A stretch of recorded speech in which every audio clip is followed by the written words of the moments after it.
So what's up mga Repapeps? Welcome back sa ating YouTube channel. And in this episode po, ito po yung ating second video po dun sa ginagawa nating series tungkol sa pagtatanim po ng lettuce step by step process from pag-order sa Shopee ng seedlings hanggang sa mag-harvest po tayo. And fortunately mga Repapeps, dumating na po yung ating in-order na seedlings tsaka nutrient solution. Gusto ko pong ipakita sa inyo, gusto kong i-unbox na kasama kayo. Kanina lang, kararating lang kanina ng ating order sa Shopee. So ayan mga Repapeps, so ito na, i-unbox natin. Ito na, dumating na. Ayan, nakikita niyo yan. So ito, unahin natin yung ating seedlings. Ito yung ating seedlings mga Repapeps.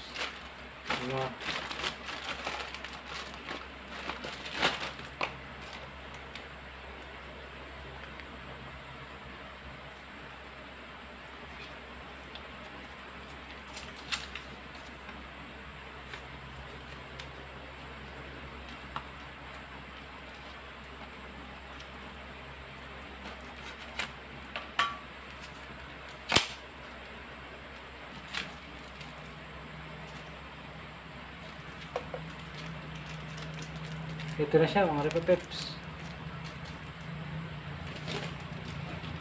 Ito yung variety ng Ulmiti.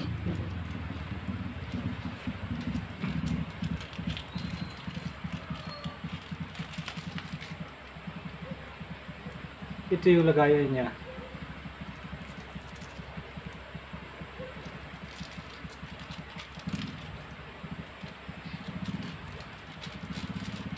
So ayan, okay siya, okay. Ito naman, ito yung ating nutrient solution.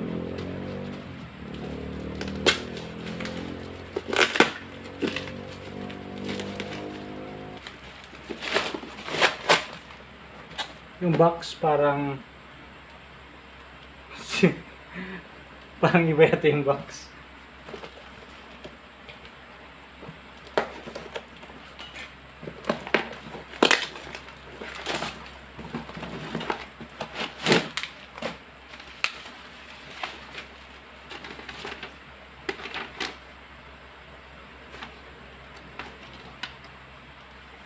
Ito yung nakalagay na instruction.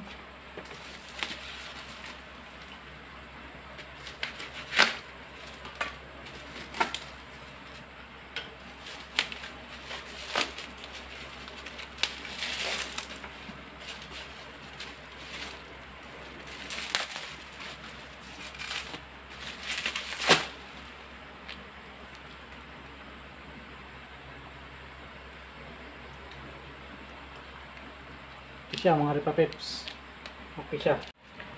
So ayan mga Repapeps, okay na tayo. Ito na yung ating in-order. Yan, ito yung ating solution.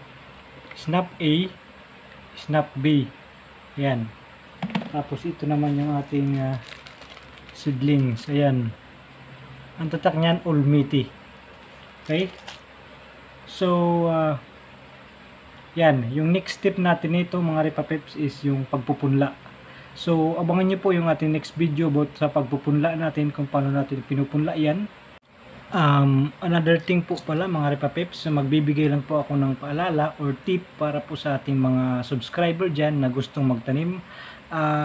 Yung sa pagbili po ng ganitong klase ng seedlings po, yan, repack na po yan. Usually po kasi yung ano nyan is can, silyado po talaga yan, tsaka bulk po yan, nasa 2,000 pieces or more. So ang nangyayari kasi, hindi kasi afford ng tao yung sobrang dami kasi mahal. So ginagawa ng iba, ginagawa nilang oportunidad yan, opportunity to earn. So ginagawa nila, nire-repack nila yan. So mga ganito, repackage na lang yan. Mga 100 pieces kasi usually nasa 2,000 pieces yan bawat isang isang can. Ang risk nito mga Repapeps, andyan talaga yung risk na minsan kasi pagka nakasingaw na, nawawala na yung kanyang bumababa yung percentage ng kanyang pagtubo, o yung iba hindi na talaga tumutubo pagka nakasingaw na.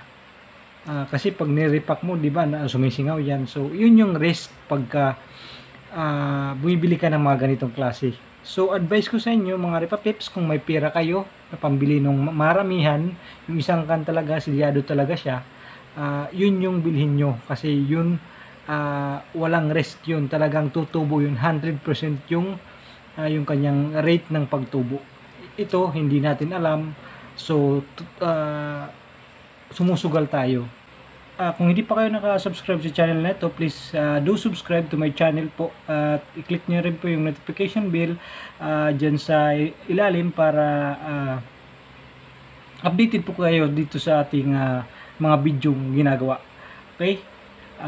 Yan lang po. Sana po isabaybayan ninyo ang ating series na ito.